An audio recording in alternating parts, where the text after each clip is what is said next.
Welcome to Therapist A, where licensed professionals talk mental health, make mildly inappropriate jokes, and overshare just enough to keep things interesting and our licenses intact. Brought to you by Full Circle Therapy and Inner Wellness Therapeutic Services, and produced by me, Liz.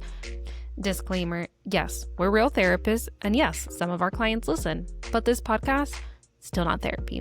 It's for education, entertainment, and a bit of chaos. So keep your weekly appointments and enjoy the show. Now, let's get into today's episode. And welcome back to another episode of Therapist A. I'm your host, Mel. And I'm your other host, Liz. I'm the co-host, Barry. Oh, just more excited each time. It's like more, it flows better every time. Really? We make the Yes. same comment. Last every time I was cracking up. That one was a good one. Right. Yeah. One Editing. thing I had for shrink wrap was I thought of this after we recorded the last episode as I was driving away, because I knew the question, so I should have been more on top of this, Mhm. honestly. I knew the Right. question. It was me asking it. Just one thing that I realized after Oh. I left here Oh, that's right. about personality and therapeutic style. And Yes. I don't know why I didn't say it during the episode, because I was prepared. Like, I knew what the question was. I had already thought about Yeah. all my answers. Actually, we all did, right? I think. Right. A little Yeah. bit. Yeah. Yeah. I had Mhm. told, because we all took the personality Yeah, yeah. test. Mhm. But I realized, or I thought, I remembered as I drove away, that part of adventurous style, which this relates to you also, Mel, part of adventurous style is we believe others are in charge of their own lives. Like, Yes. they're responsible for themselves. Like, I am not my brother's keeper. Yes. And I think that aligns really well, going back to the original question, with existential approach to therapy, which is Oh. like That's you're so you you. have to take responsibility. Yeah. That's Right? right It's on. so me, and it Mhm. was my personality style and the theory of choice, really. Yeah. Yeah. Wow. Oh, that would have been a good one. Yeah, that would have been a great one. Too bad Yeah. it's a week late, 2 weeks late. Well, now we got something for shrink wrap because Right. shrink We wrap needed is, that. yeah, Yep. it's a little slow today. Right. Do you have any shrink wrap, Liz? No. Okay, at least you thought long and hard about She it. did. Well, Yeah. because I was thinking about my interactions with our mom, and On the last episode, I was very annoyed that you were very far from your microphone and I couldn't hear you. Mm. Thank you. okay. I thought you were going to say, I was very annoyed I could see your face clearly without the mic in front of it. Please keep the mic in front of it. Cover your face. No, I was thinking about my conversations with our mother, and she did mention something about the podcast. Just I don't know. Like 2 episodes ago, though. Right. That shrink wrap was too Right. long. And then I told That was her, one. yeah, and then I told her, she said then it was perfect, the Oh, other shrink wrap. Oh. And then I think this last shrink wrap, she's gonna give some like hate comments Yeah, too. probably. It was 'Cause long. it was long. So no shrink you? wrap? yeah, I have a shrink Oh. wrap. Yeah. I have a little bit. I just have one, I think. I interrupt Mel all the time. It's like a dynamic. But It's part of the show. Barry's like, I- stop talking I about wanted to have this conversation with you guys because I think our last episode, like I Mhm. know last time before we went on the air, we talked about how many more episodes to do season 1, Oh, yeah. right? Season 1. And I think like we were going to do this one with you leading and then one with Liz leading. And Yes. my suggestion, you can veto, obviously. I can't. Maybe we put it out there as a poll. No, we don't. But I Right. think we should do one that like wraps up the season. Oh, okay. I like that idea. Like we Sure. just discuss anything, but then we have shrink wrap, so maybe we don't need it. That's true. I don't know. Mm. Well, what if the last episode we let the viewers pick what topic? We can do a poll Listeners. and they can pick. And then that would be 12 episodes, Yeah. season 1. Okay. And then somebody asked me again about when we're going to have a meet and greet. Well, Yes. that was a very common. That leads me conversation. into my shrink wrap. Excellent. Yes. Not So- even planned. I Wow, know, that's so excellent. good. I had a birthday party for myself over the weekend. It's very That on sounded brand. awful. Hold on. Like it made it sound, the way you just presented that was you were the only one there. Like I had a birthday party for myself. Happy birthday to me. Like, Well, I mean, no, okay. but I did have a birthday party Right. and a lot of people came and it Okay. was super fun. Great. And at the birthday party, it was actually murder mystery themed, so very on brand for me. Mm. And right as everybody started getting there, some of the guests like started looking around and they were like, wait, where's Barry? Yeah, they were highly offended. They were like, Mm. why didn't Barry come? Yeah, they were like, we Because really he's an thought. introvert. And I said he didn't want to come. Like, it makes perfect sense that he's not here. It's not that I didn't like. I thought it was a great idea, and I wish I had gone now. Oh, Now. Oh. well, No, it I was wish great. I had gone. It was really Progress. fun. But we're gonna do our meet and greet. We also discovered at the party that there was a secret super fan. Yes, there was a Right. couple of secret super fans, Right. and it was really funny because like one of the wives were like, "Wait, you listened to the Mm-hmm. episode?" And he was like, yeah." So Okay. now I feel like we need to like pass out secret super fan stickers. Oh, yeah. All right, you're in charge. I'll of make that one. I'll make it cute. I have. Okay. I texted you guys this, but one of my neighbors, who when I walked the dog, I had told her about the podcast like months ago, and I ran into her again, and she said she is a secret super fan. She literally used that term from the podcast, Oh, so she and needs a she said she secret- listens to every Yeah. episode. She needs She a just secret doesn't super- interact. She said. That's fine. She said she doesn't. She'll get use a social sticker. media and She stuff. can get a sticker. Yeah, I'll give. I actually told her I would give her a sticker, but if you're gonna make a secret super fan Yeah, I'll make sticker, then Oh my god! And it should be a ghost. Oh, that's funny. But let me surprise them. Oh, okay. so are we done with shrink wrap? I mean, I have a funny story that Oh, you may or may not make it. I think it's funny. Mhm. So one of my ex-partners listens to the podcast, and her husband had come in the room, and he's like, "What are you listening to?" And she's like, "Oh, I'm listening to William's podcast." And he was like, "Oh, do I have to make a podcast so you listen to me?"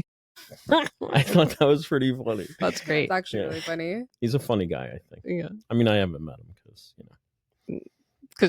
because You know, you know. obviously. Can we just leave it there?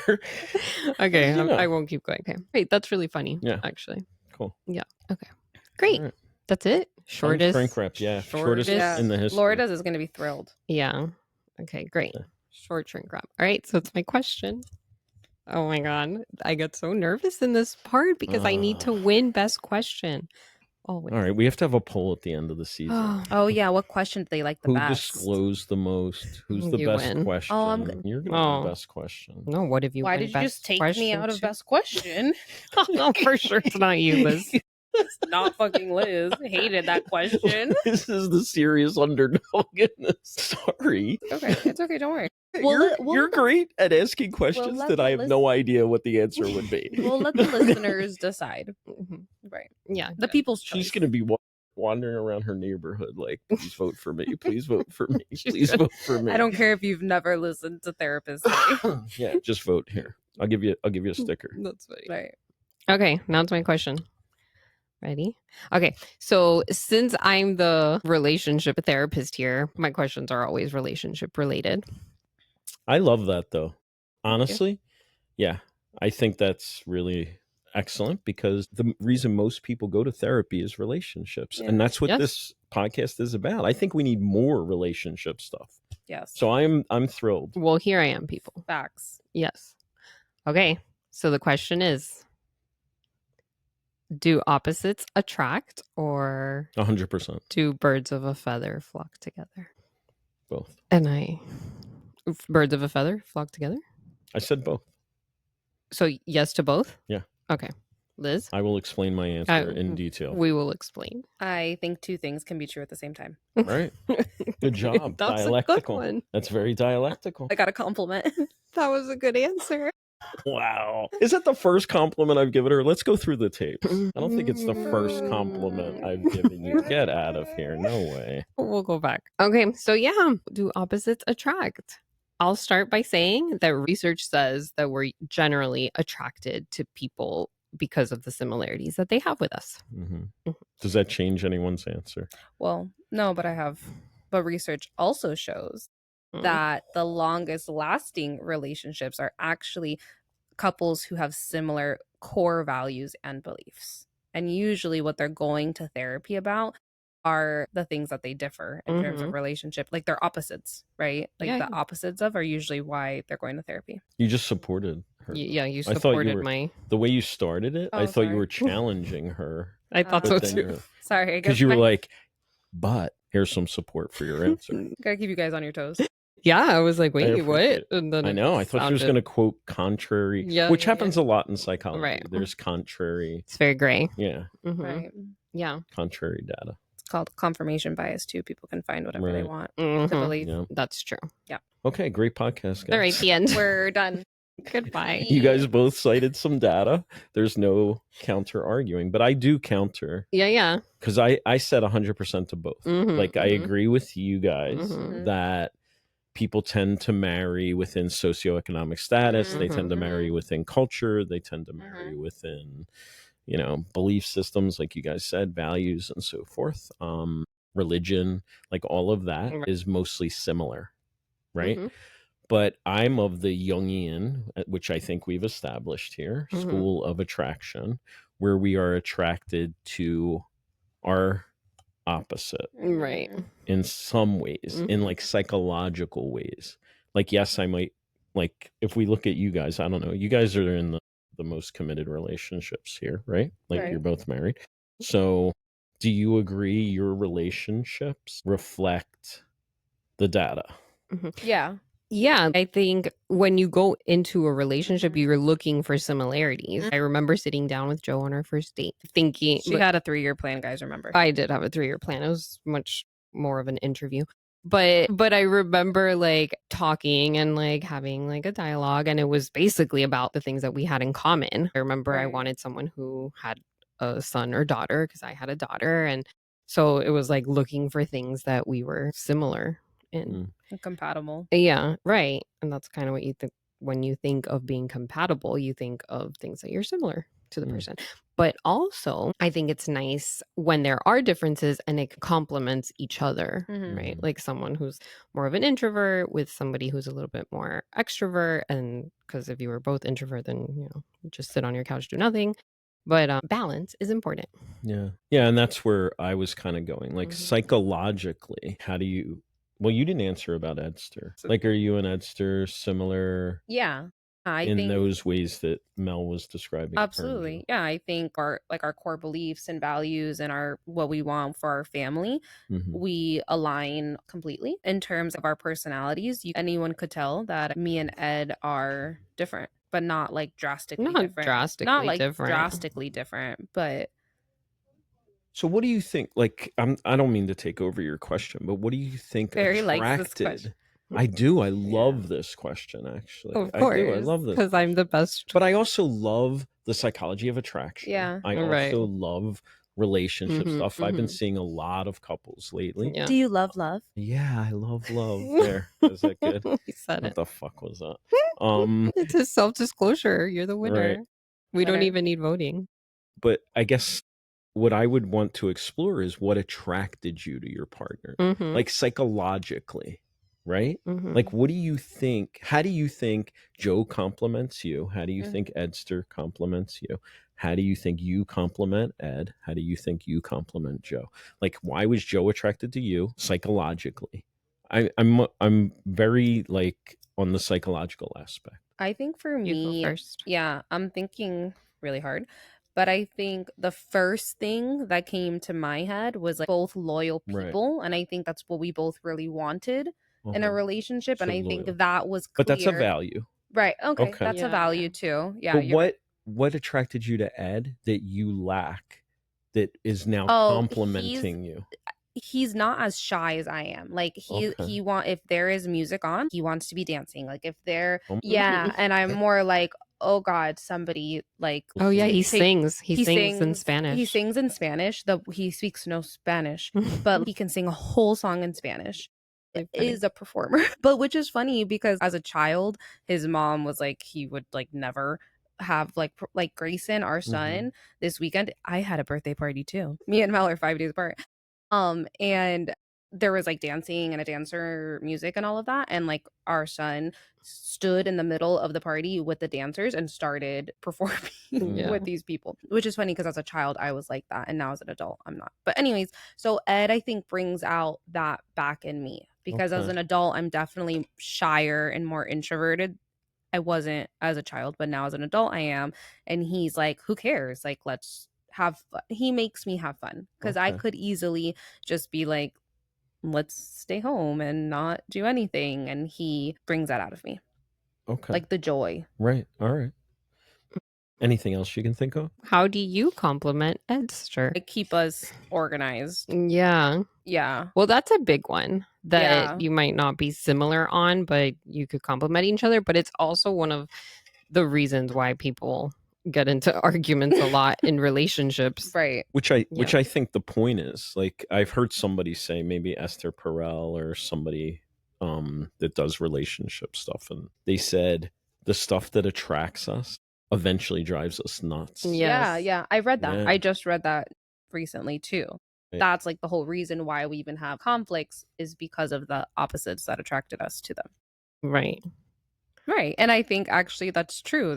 There was a moment I remember vividly when I was extremely pregnant and did not want to go out or do anything, but like he did, and I remember being like, no, you can't bring that out of me. I am way too pregnant and do not want to be dancing or breathing. Anything fun. Doing anything fun. So what else do you and Edster fight about? Because that seems to be the indication of what the differences are. Yeah, that the attracted you. messiness. So you've said you're kind of anxious, right? Yeah. Do you think Eddie is almost stoic? No. No, he's not. No, right? Because I think my experience when I see someone that's pretty anxious, the other person is almost super chill. I feel like that would be me and Joe. Well, but I feel like in emergency situations, he is chill. Okay, but day to day, he's not. So I think he's anxious for tapping, but Yeah, no, but he's not doing that from I think it's just a habit of his that I confuse. So I don't actually think he's anxious at all. Really? I actually wouldn't say that Eddie's anxious. No, I think in that way he also compliments you, where he's a little more chill. Right. Right. Yeah. He'll and definitely he'll try to like talk you off the ledge. For sure. He'll try really hard to talk me off the ledge. You know? Yeah. For me, okay, we're gonna think about it psychologically. I was looking for someone who the opposite of my ex-husband, which is why I looked for someone who was already a father so that I could assess whether he was a good father or not to my child or my future children. And obviously he was, which is why I chose him. Why he passed the interview phase. Yes. But I am someone who's very driven, and I feel like I have a lot of masculine energy where I like to get shit done and I like to wear the pants and all that. But I wanted someone who was that way. I wanted someone to be the man of the house and protect me. And so like psychologically, I was looking for someone who maybe resembled my dad more, someone who would be able to protect me and my daughter. And I was tired of doing it on my own.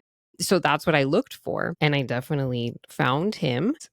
I love that so much about him, that he is protective of us and he is supportive and financially supportive, and I don't have to worry about those things. But then we butt heads because I'm so much like that I'm like, no, wait, I want to do it. And so that's where I have to kind of like put myself in my place and let him do it. That's interesting. Like when you said you wanted someone to protect you, and yeah, I think Joe fits that, where he's like, we're not going to speak to these people ever again because they hurt your feelings, right?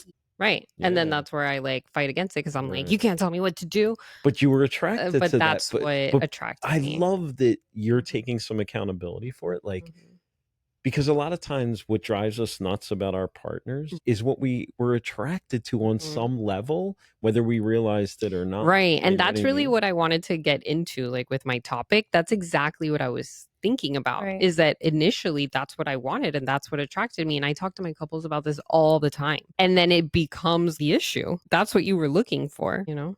Yeah. Yeah. I think that's so interesting in couples dynamics. Yeah. Yeah. How about you, Barry? I think I've said this on the podcast before, like that, you know, I'm very blunt. I think I'm a nice person, but I'm not kind. Like I'm working on trying to be kinder. And I feel like I've been attracted to very sweet, kind partners. Oh yeah. Yeah, you've mentioned that. You have mentioned that. Yeah. I've also had partners that I think are a lot like me. like that think similarly, like psychologically. They're Mhm. psychologically minded. Psychology is my passion. So I have, been with partners that are very passionate about Mhm. psychology. Mhm. So that's a similarity, that's a value, right? Right. Some of my existential values, I've had partners that were very into that, thought similarly. But as far as differences go, the biggest difference I can think of is the kindness thing. Like I tend to be blunt, I tend to be rude. Like some people have called me rude. So I feel, the I'm attracted to very sweet, kind, at least partner wise. Mhm. At least partner wise. Yeah. I'm trying to think like, you know, in my last relationship, like what did we fight about? But I can't think of anything. We didn't fight much. Not that that's a good thing. You Right. should fight. But the things we fought about weren't things that had to do with differences because we didn't live together. Mhm. We weren't together all the time Mhm. like you guys are as with your husbands. So we didn't see each other that much. So we weren't fighting about like day to day stuff, Yeah, that yeah. might have attracted me. I'm trying to think of other people I've lived with, and I don't know. It's tough because like I've definitely fought with one woman I lived with about like helping with food prep because I don't like I barely cook even as a person that lives alone now. If I cook, it's like super easy stuff, and you know what I mean. I don't do any prep. I don't meal prep or anything like that. Like I Mhm. just warm things up basically. So I've never liked that, and then I have had fights where it's like I do all this and you're not doing anything. Right, You right. just enjoy it. You're not helping at the least. But I don't know how I would qualify that. I know another thing that as far as personality stuff goes, like I'm very organized. Mhm. I'm not super clean. I don't like scrub my apartment every day or anything or even close to that. But my keys are pretty much always in the same place. My things are always in the same place. I Right. know where everything is. I'm organized in that fashion. And a lot of the women I've lived with, we would fight about that. Literally, that would be a fight. Like, where are your car? Why can't you find your car keys? You know Yeah, what I yeah. mean? Yeah. Like, if you just put them here, like I've tried to teach you, you know what I mean? But I don't know. Did that attract me to them that they were kind Mhm. of like, I don't know, less regimented? Mm, Maybe on some maybe unconscious like level.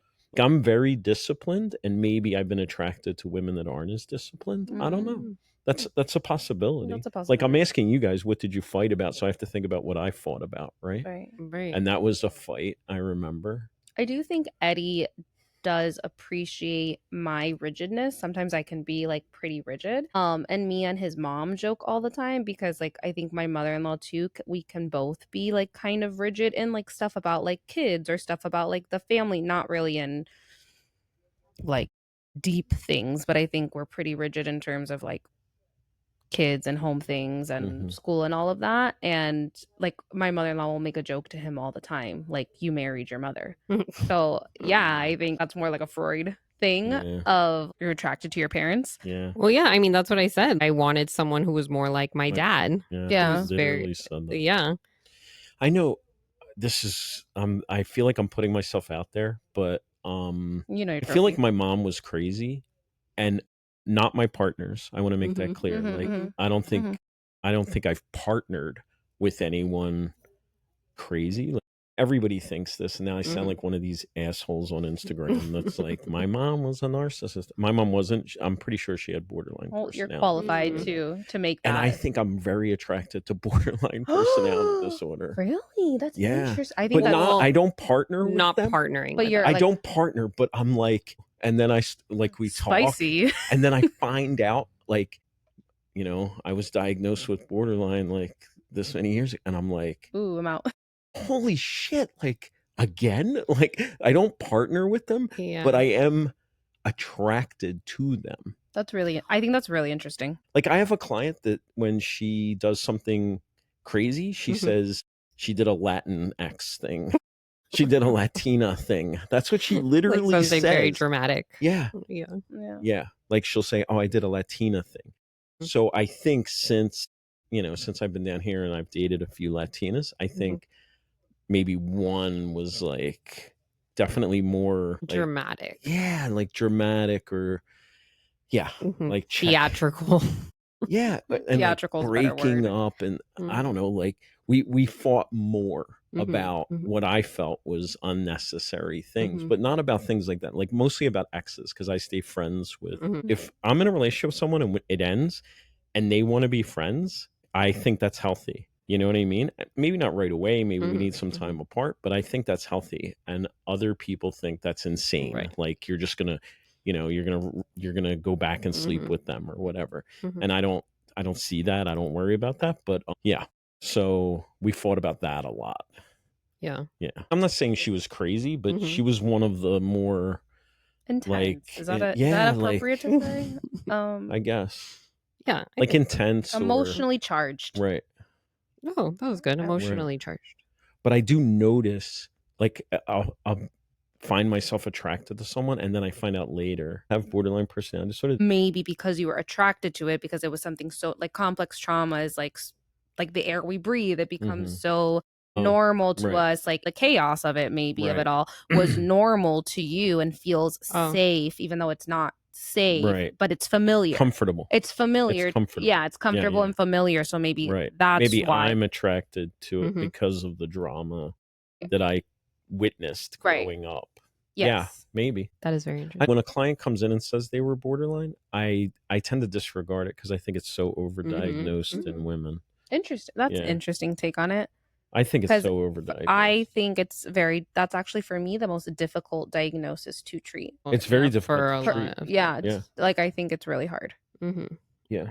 I don't know if I would say it's the hardest. Like for me as a therapist. When I worked in drug and alcohol treatment up in Philadelphia, they used to give me all the borderline women. Like they felt I worked with them really well because I'm so good at like not giving a shit. Like I'm sorry, I'm like that came out wrong. But what I mean is I don't all Barry's clients that listen.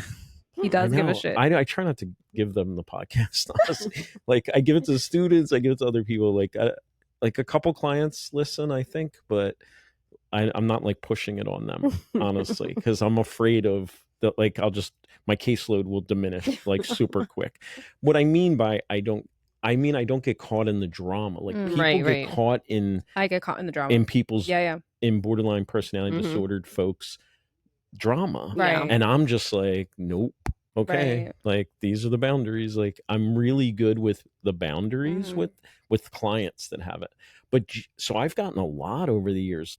I worked at a big drug and alcohol IOP treatment center in Philadelphia, and they told me they gave me a lot of the borderlines because I'm so good with boundaries. Like, like some of the other therapists, I think they got sucked in more, and then they would be crying with them, and they would like, you know what I mean? And I was just like, okay, like, like how do we address this? Like, you know what I mean? I was very like firm boundaries with that. So I've seen a lot of clients that way. So which diagnosis are you most attracted to in men? In men.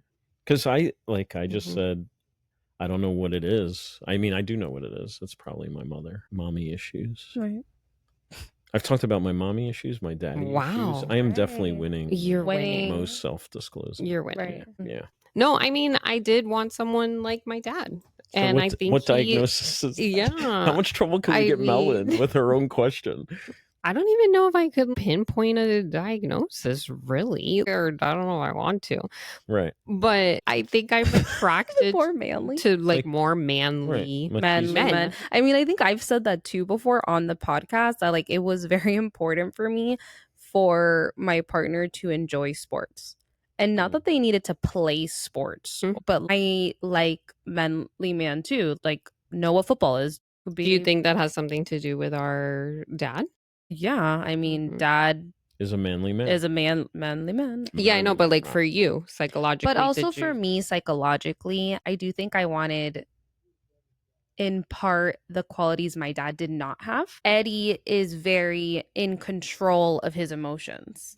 And I think that's what really attracted me to him. And that's like the stability that he gives me too, is that he can be in control of his emotions. And sometimes I get frustrated because I have such big emotions and I have a hard time controlling my big emotions. Okay. I think with Eddie, I was also very specific, like Mel, of like what I wanted, who I wanted for my future children. I think even me and Eddie got married at 24 and 25, which is young these days. Yeah. Mm-hmm. And we both wanted to get married. We both wanted kids. Like we both knew what we wanted. And before him, like in the people I had dated, I think the diagnosis I was more attracted to, that I would get like super annoyed with myself. Or pathology. Or I was thinking pathology. Yeah, like what negative like I thought I could fix people. Like the So you more wanted broken, right. The more the more broken you were, I was like, I could fix you. And I remember it was almost like a switch like clicked in me in my early 20s, and I was like, fuck that. I'm not fixing anyone. And the next person I date like is not a fixer upper. Like it's going to be someone like emotionally stable, someone that like I can have like marriage and relationship and family with, because before then I think I as a younger like person in my 20s and teens, I romanticized that idea of fixing someone. Like I remember thinking, how amazing would it be in this amazing beautiful life that I helped this person, be better. Like I helped them. And I don't know where that comes from. Like if it's like media, society, maybe because I became a therapist. Probably. My hope is that I help my clients. It's not about fixing them, but I hope I can help them. So maybe I think I'm also very empathetic and I can really understand. So I thought like if somebody had an issue, I was like, oh, I'm not afraid. Like we all have issues. I mean, I think I put on my business Instagram today, actually, a quote from somebody that said, when I'm not wanted, I become needed. Right. You might have not felt wanted and you might have felt I'll needed. be needed. Yeah. I'll be needed. Yes. Yeah. Yeah, for sure. That's a good one. And I wanted to actually feel wanted. And needed, but wanted probably is more healthy. And if you go back to a previous episode, Edster met that criteria. Right. Like within an hour. Within an hour. Love in an hour. 60 minutes. Yep. Check. Yeah. Pathology are you attracted to? Oh, yeah. This is where And you can't answer. I can't even answer this question. Right. What I keep going back to is that I'm attracted to men that take charge. Dominant men. Okay. All Dominant. Right. Yeah. Yeah. There we go. That would be the pathology. That is the pathology. Even though it's technically not pathology. Right. But dominant. Right. It's a trait. Yeah, it's definitely a trait. Yes. A lot of women are attracted to that, I think. Yeah. Yeah, definitely. And then they don't want it. Like it's another one of those. It's another one of those things that women are attracted to. Not women. I'm sorry. People. People are attracted to something, and then when they get it, they're like, "Never mind." Yes. Or could you tone it down? Yeah. Yeah. And that goes back to like my love for Jung, and because his theory is we're trying to balance each other, right? So I'm attracted to something that I know I need to bring out of myself, but it's too far over there. So we start. Like the goal is to come closer, but we never get close enough that we still fight about it. You get me? Right. Like, yeah. Yeah. You guys this is one do of you the guys get me? Yeah, That's the real question. Yeah, this is one of the topics that I wanted to talk about when I thought of this question. Right. How we're attracted to something and then it becomes because we want it. Like we need it in a way. We need it to balance ourselves. Like I'm too this way. Right. And I need someone this way to bring me toward that. But that's where it's interesting for me personally, is that I'm that way. Like I am dominant. Yeah. And then, but I wanted someone that was dominant. Right. But it comes from being in my past relationship, being with someone who was not that way, who wasn't dominant at all. And I didn't like that. I mean, you guys... this blows everybody's mind and it's hard. I just taught it yesterday. That's why it's fresh. And I'll teach it again tomorrow, actually. In object relations theory, which is all about relationships, there's a defense mechanism called projective identification. So projective identification is like in your case, right? Like, let's say you want to be more submissive, right? But you tend to be domineering because you had to be in that relationship, right?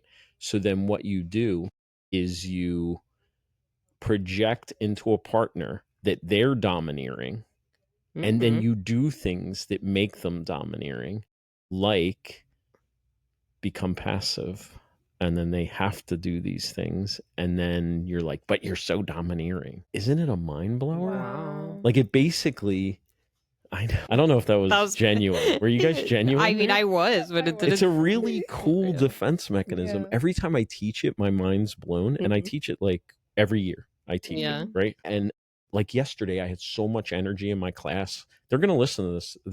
Well, they don't have to listen to this one actually, but they're the class that's getting extra credit to listen to one of the podcasts. And I was like, so I'm so into this, and I'm like, how cool is this? Like, you have to question. When your partner is doing something you hate, you have to question if you are projecting into them and then making them do it, right? Mm-hmm. And they were like, I don't know. Like, they had no energy about it. Yeah. Why? I don't know. It's 10 o'clock in the morning. Maybe that's my only explanation. Like, I was like, you guys aren't interested in this at all. Like, I feel like a stand-up comic that's getting no laughs. You know what I mean? That's how I feel, except about psychology. Like, I'm so passionate about this. I think this is blowing your mind right now. And you guys are like, no. That's awesome. I know. I think it is so. No, I like, love it's it. so interesting. Yeah. Right. Yeah. I love this topic because I do think couples do that all the time. I think, and then it drives them nuts. I don't know what our listeners can take away from this. Like, what do you do with this information? Right? We've given them all this information. Like, what do you do with this? How can we work more toward balance? My hope is that maybe you can look at your relationship and your partner through a different lens instead of more of a defensive lens of my partner is doing this and I'm so upset, and maybe understand them a little bit and the role that you also play into your partner's actions. Yeah, I love that. In class yesterday, this was hilarious because I'm teaching projective identification, and I was like, you have to question yourself. And one of the students goes, no, I think it's still my partner's fault. And I was like, holy shit, that's the perfect example. Because it is unconscious. Like, you're not aware how you're playing a part. Yeah. Right. And that's something I challenge my clients a lot about, is working on moving things to our conscious part of our brain instead of our unconscious. It's much easier for our brains. They favor like being in the unconscious part because it takes less energy, it takes less work, it's more comfortable. The work is actually being conscious about something, like noticing what we're doing. It's not going to happen overnight, but it's being aware and moving things to the more conscious part of our brains instead of just allowing them to work unconsciously. As a couples therapist, is getting them to be more conscious about what they're doing. If someone just asked me, do opposites attract? My answer is still yes. Yeah, my answer is yes. I get the cultural stuff, the religious stuff, the socioeconomic stuff, like race, like we tend to marry all within the same of those categories. But I think it's the psychological differences that I'm always talking about. So my answer is no. My answer is that opposites do not attract. I think more birds of a feather flock together. But then when we find differences in our partner, then that's what makes us say, oh, opposites attract. Because once you're like knee deep into a relationship and the similarities kind of get washed away by conflict or by feeling annoyed by certain things that they do, and you still love that person, like you love them, but you love them because initially you were attracted to them because of the similarities. So that's why you love them. And then when there's something that's different than you label it as, oh, it's because opposites attract. But I don't believe so. Right. You think it's a biased perception. Right. Is what I hear you saying. It's like we believe opposites attract because we focus on the opposites instead of the similarities. Yes. Which then is also what gets us in trouble. That's what gets us into arguments because we hyperfixate on the stuff that we're not the same. Well, our brains are negative bias. Like, that's like, I don't know, some kind of fact, biological fact, psychological to protect us also. Because, evolutionary theory says it's like we're negative biased because it's better to believe a stick is a snake than a snake is a stick. Right. So we focus on negatives. Right. We focus on negatives. I think Gottman said, it might have been Gottman, like it takes 5 positives to weigh 1 negative, right? Like you have to exactly. That goes with your theory very well. It goes with it. Perhaps there's so many similarities we don't pay attention to them anymore. and we're Right. paying attention to the things that seem threatening, which Exactly. is our differences. Exactly. Excellent theory. I'm still going with opposites attract, though. The reason I'm taking the opposite side, I think. Not because you're defiant? Probably part of it. It's part of right? it. Probably part of the unconscious motivation. But I think the main reason is I love Jung and Jung's work, and I think we're seeking balance in our lives, and we need someone else to balance us. Like, I don't know, I am introverted. We learned that last episode, but I was close to balanced. And I think I'm close to balance because I've been with so many extroverts over the years that I'm like getting more and more comfortable being leaning towards, I'm not extroverted. Like literally I was at a gathering and they were passing a mic and I was like, I'm not a writer. And they passed it on. Like, I did not want to speak. I didn't even want to hear them, honestly. Yeah. Like, I wanted to get out of there as soon as somebody was like, we're going to pass the mic around and talk about what we're working on. And the thing is, I do write, but I refuse. Yeah, you sure do. Yeah, I refuse to say it in that room. You know what I mean? Like, I don't like parties. I'm pretty introverted person, but I've become less and less introverted, and I've always been attracted to extroverts. And that's been a constant fight in our relationships. Like, that's back when I couldn't think of fights. There was a woman that I lived with. She was like, I want to go to this event. Like, you never want to do, like, she would be like, let's go here. And I'd be like, she's like, she would go anyhow. Right. Yeah. And I was fine staying home and doing my thing. And she would go to her things, but I would go to a number of things, but you get what I'm saying? Yeah. Like, I know I need to get out more. And therefore I'm attracted to people that are more extroverted on an unconscious level. I think one thing we didn't talk about much in this whole podcast was how unconscious it is. Like, how unconscious is it? I literally sat with a client yesterday because he was in a toxic relationship and it's over. But he was like so head over heels. It took him forever to get over it. And I was like, what is the potion? Because there's this really good book written by Robert Johnson. He's a Jungian analyst, and it's called We. And it's about relationships. And it uses this old story of Tristan and Isolde, I think it is. And there's a potion that one of them takes that makes them fall crazy in love. And he read that book at my suggestion a long time ago. And then we were trying to figure out what was the potion. Like, what are the ingredients of this potion that made you fall so crazy in love with this person? Oh, I love that question. Yeah, I love it too. You're going to start using it. That's a great question. It would be a good closing. What was the potion, Liz? What was Ed's potion? Kindness. Okay. And what else? I mean, it's a potion. It has to be like a few with little sprinkles in there. It can't just be like one. Fine. Okay, I think like kindness, genuineness, but there's got to be some pathology in there. There's always something that's going to balance you, something you're looking for. Like in Jungian psychology, Edster is your animus, right? It is parts of yourself that you deny. Right. Like, they exist in you, but you deny them because you've been socialized to be feminine. So what are they? He's definitely more like going than me, and he's more extroverted. I think he's more positive than me also. That's very fair to say. I can definitely be more like Nicole. And that's such a good one. Yeah, and he's the complete opposite of that. Like, I think Ed is definitely the person that will always give someone the most generous interpretation. Oh, that's nice. Yeah, and wow, I'm liking Edster more and more. And I'm definitely the person that will give you the most cynical, like negative interpretation. You're right. Yeah, and he like really balances and challenges me with that. Yeah. Yeah, Good that's stuff. my potion. Okay. That's potion. Okay, Mel. So. Okay, Joe's potion. Okay, so he's really athletic. He's super athletic, and I like that a lot about him because he gave those traits to our children because I am not athletic. I'm more concerned about my nails. He's super handy, and that was like a major thing that attracted me to him. Like, he fixes things in the house, and I go to him if I can't open something and need like a crazy tool to open it. He's my guy. What else? he's very OCD about certain things. And it's good for me because sometimes I could be forgetful.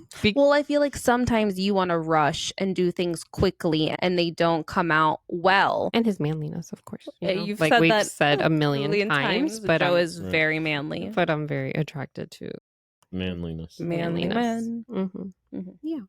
Right. All right, guys. Oh, wait. And also, like, he was like a really good dad. Right. You said that like earlier. with DJ. So that was part of the potion. Okay.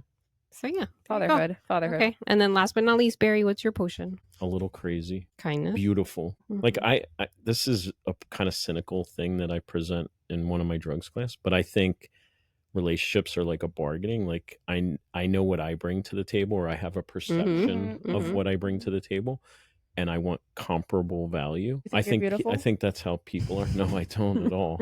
But I think what I mean is that's part of all of our thing. You know what I mean? Like Mhm. maybe I'm attracted to crazy because I feel like that's what I deserve, or that's what I, you know what I mean? Like actually as a lower That's cynical. thing than Okay. a upper thing. Yeah. Right. So like probably a little crazy, beautiful, funny. I don't know. Like I guess the point I was going to make is I think part of everyone's potion at times when they're really in love with somebody is they feel like this is the epitome of what I can get. Right. You know what I mean? Like it can't get better. Like it won't get better. Yes. I can't find anyone better than I this. used to say that. Yeah, my mom used to say that. Yeah. Or No. says that. I think it was. No, mom said it. You got it from her. Okay. She would. Okay. Yeah. Okay. Yeah. Liz, I'm not questioning you. It was me. That was Liz going is like against you. looking at me like I'm not questioning you. One of you, Mhm. one of your mom or you It's said it actually first. something this family has a problem with. Side note before we end off is that somebody has an idea, everybody will say it was their idea. Yeah. Like someone did something and everyone like That's in the common. group chat will Right. fight. Mhm. Like, no, I'm the one who thought Well, of that. it's good. You guys have great training to be a therapist then, because one of the things that happens as a therapist is you give a client an idea and they come in next week and they're like, I thought of this great thing and I did it. And it's like, but you can't say it was my idea. Yeah. Always. So that was good training for you Yeah. guys. You were born to be therapists. We were. We sure were. Yep, we were. So yeah. All right, guys. All right. All right, cool. Well, it's a wrap of this episode of Therapist Say. I'm your host, Mel. I'm your other host, Liz. I'm the co-host, Barry. Goodbye. The end. And that's a wrap on this episode of Therapist Say. Your copay is emotional vulnerability and a 5-star review. Whether you're here for the chaos, the clinical insight, or just to feel better about your own life choices, then thanks for hanging out. New episodes drop monthly, so don't ghost us. Follow along and come back for more rants, realizations, and whatever this is.